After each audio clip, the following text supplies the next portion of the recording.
Now, as you saw Daniel Dennett talk about in the other videos with this module, a meme is a thing that infects your brain and it makes you want to pass it on, potentially at the cost of your own well-being. A meme that has infected my brain is the idea of how neat cellular automata are. So let me just really quickly, before we launch into the next bit of stuff, take a look at what we've got over here. Let me go to the screen. So in Stephen Wolfram's book, he's got a nice set of pictures looking at these different classes of categories again. Class 1, it goes to something stable. Class 2, it oscillates back and forth. Class 3 is essentially chaotic and random. And Class 4, we've got some interesting structures, right? So Class 52 is showing up as a Class 4 phenomena. Now, another interesting thing, and sort of, I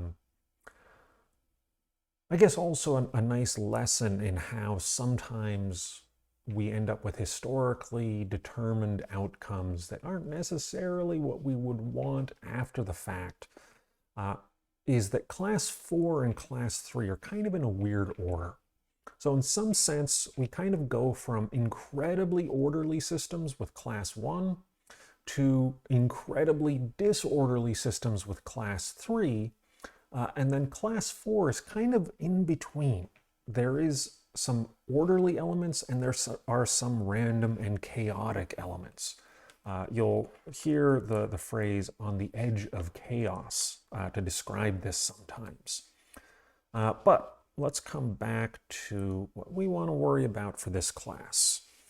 So we're thinking about complex adaptive systems, and a big reason I want to emphasize memes is because memes force us to deal with the concept of evolution, and this is a misunderstood concept. It's something that, as a society, we really don't spend enough time thinking about. We have this bumper sticker version, the idea of the survival of the fittest, but the fittest what? Right? That's an important aspect of this. And fit, what does that even mean, right? Fit in what sense? So survival of what and in what sense? Now, this is also another little history lesson. Where the term meme comes from is the final chapter of a really excellent book that you should all read to better understand evolution, The Selfish Gene by Richard Dawkins.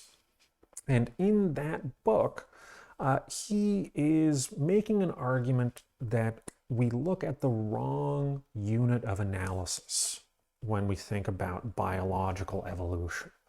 Picking the right unit of analysis is an important part of any science, because what unit you look at, whether you're looking at, say, different organisms or different species, or a larger ecosystem containing many species, or if you're thinking about a business or the people within a business or whatever, right? We've got all these parts of the system that we might look at, and what part we look at is going to affect what sort of theory we can put together to make sense of that. So for Dawkins, the argument he was making is that in biological evolution, it's the gene that matters, right? So it's our answer to what is survival of the fittest genes, not the fittest organisms. So we kind of have this cultural cliche of survival of the fittest means the strongest animals survive. Well, it's not really that, right? It's the genetics that make up those animals that are really the things in competition. So we might think about things like, say, the red-headed gene.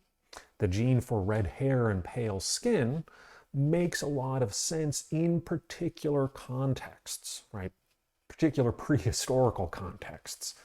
The sickle cell genes are incredibly valuable in a high malaria environment, but incredibly costly when we have access to modern medicine. But of course, our genes haven't had time to evolve to respond to the availability of modern medicine. One of my favorite examples of biological evolution is the peacock. So peacock's got this big, ridiculous tail. And with this big, ridiculous tail, you've got a really dangerous thing if you're trying to survive in the jungle. This is an obstacle. It's a parachute. It's something that predators can latch onto. It's a really unsensible thing. And this again brings us back to the question of fit in what sense? So it's fit in the sense of being able to survive, right? Really the question of what organisms do we see? What species do we see? What mixes of genes do we see out in the world? We're going to see the ones that make it. There will occasionally be random mutations leading to something like, say, a peacock with a shorter tail, but if it doesn't fit into their selection process, if it doesn't fit into their context of how peacocks live, then that mutation isn't going to propagate, it isn't going to survive. What we do see are those peacocks who are best suited to their particular context. If the organism doesn't have the right mix of genes, right? So maybe you've got the redheaded gene and the sickle cell gene, and maybe the two don't work well together. Or maybe you've got a gene that leads your body to do one thing and another gene that leads it to do another thing, and those two processes together allow you to more efficiently metabolize energy from your food. There are all these subtle interactions, all these complexities, again, that make it incredibly difficult to predict, but it is still something that we can understand. So that's biological evolution, and I think that ecological metaphors are potentially really helpful for economists. Again, we don't think enough about evolution. Occasionally we talk about it. Armin Elshien talked about profit maximization as something we should expect based on an evolutionary argument. It was a relatively oversimplified argument, but that line of reasoning I don't think has been explored enough. Particularly when we're thinking about what's going on with the internet and the economy today, when we look around, we see a lot of evolutionary forces. Now, what are those forces acting on? Well, again, we might be tempted to think that they are the equivalent of the organisms, but really what they are is on the memes, right? And these memes, let me take a quick back step into genes, right? So you've got your DNA, and your DNA, you've got what, these AGT something pairs? There's the whatever it is, right? So it's just, I'm going to call it ABCD so that I don't have to actually know what they are. But let's say you got, A, D, B, A, C, B, right? Whatever it is. You got this big long stream of data, essentially, right? This is kind of like what's going on in your hard drive on your computer. There's just a bunch of ones and zeros. Well, what's a file on your computer? Well, it's some particular set of ones and zeros that does something, right? So maybe it's just a little tiny chunk of information, or maybe it's a really elaborate set of things. And of course, genes, it turns out, also have a really important network structure because different genes will affect each other in interesting ways. But defining a gene, it's not as simple as saying it's 20 of these base pairs. It's some amount, and it's not always easy or obvious what chunk of DNA constitutes a particular gene. And in the same way, it's not always obvious what set of ideas or words or plans or notions make up a particular meme, right? But we can still think it is some unit. It is whatever the atomic unit is, whatever the smallest piece is that might replicate and adapt, right? And this is an important word here, replication. We get evolution when we have things that replicate and mutate. So we replicate stuff, and the stuff that replicates well, or the mutations of the things that replicate well and then survive, those are the things that we see out in the world.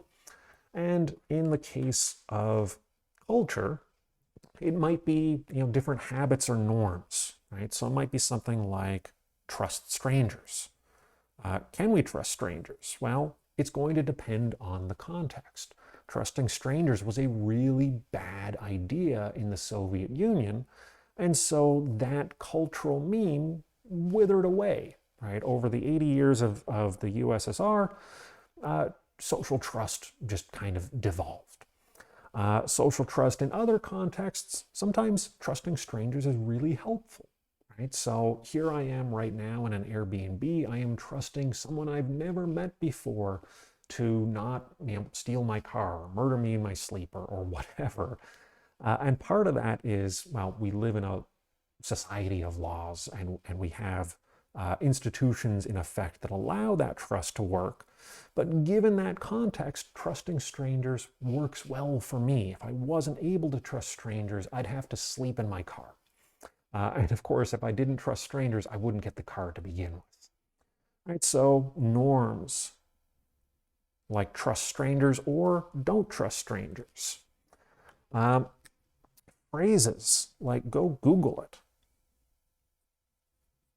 Right? So the verb to Google something, that's something that came about in this evolutionary process in this incredibly decentralized way. It wasn't that the Oxford English Dictionary Committee got together and said, let's invent a word to describe using a search engine, because if that was the case, they might have said, well, you should go Yahoo it, or you should go Alta Vista it. But what happened was just someone somewhere said to some other person, hey, there's some interesting thing. And the other person said, well, what is that thing? And then the first person said, well, go Google it. And the second person understood. And so they accidentally coined this word. Google as a company existed at that point. The word already existed, but the use of the word at some point was used for the first time as a verb, and it was useful enough that it stuck around. It was a fit word. It survived, or at least is surviving, so far in the broader context of the English language, although I think it's used in more languages than just English. You could contrast that to a word I looked up this morning, librocubularist. I'm not even going to worry about trying to spell that or pronounce it correctly because I'm never going to use this word again after today. I think it's someone who reads in bed. This word, not as useful as this word, and so people are going to use the word Google a lot more than librocubularist.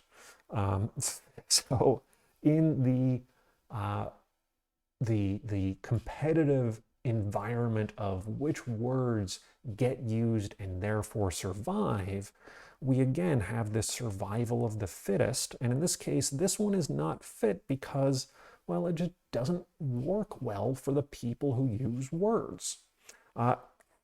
It's going to sit in a book forever. Maybe someday someone says, hey, this is a beautiful word. Maybe 50 years from now, we all live our lives reading books in bed. But until the context changes, this word is not likely to be one that you come across in everyday life. And this one you're not going to be able to escape, probably for a long time after the company itself goes away. Very important in all of this, right, related to the idea of trusting strangers, is legal expectations. I want to go on a little digression. To me, well, is it a digression? It's not really a digression, but a little aside that I think is important for understanding the world we live in. Friedrich Hayek, my favorite economist, made a distinction between law and legislation. I want you to get ready to pause the video in just a second. So before you do, here's my question that I would normally ask in a class. What is the speed limit on the LIE? All right, pause, come up with an answer, and when you're done, come back. All right, so traditionally what happens is I point at a student, I say, what's the speed limit on the LIE? And someone says 55. And then I look at someone else, I say, what's the speed limit on the LIE? It's 75, 70-ish, something like that. What you should be doing on the LIE is the de facto expectation. The de facto speed limit is about 70, 75. It depends on the time of day, it depends on conditions. But the legislation, the de jure, the law on paper says 55. But if you got a speeding ticket for going 56 at, say, noon, past exit 63 on the LIE, there's no traffic there. You should be going, in that case, 70 if you're in the middle lane, 75 if you're in the left lane. If you're going 75, maybe you get a ticket. But if you're going 70 and you got a ticket, you would be rightly upset. Because although the legislation says 55, the law is really 70. So our expectations, this is based on this evolution of, well, we go through life, we drive on the LIE, we see what's going on, we see what patterns of behavior work there. And if you're driving 55 on the LIE, you're going to have a bad time. You're also going to make life miserable for the 50 people stuck behind you because some idiot going 85 crashed trying to zip around someone going 55. So legal expectations, these are something that evolve also. The common law is a big evolutionary system that is fascinating. And again, this is something that really is essentially in the realm of memes or memetics. All right, so I'm going to stop here and I'm going to make one more shorter video just wrapping this all up.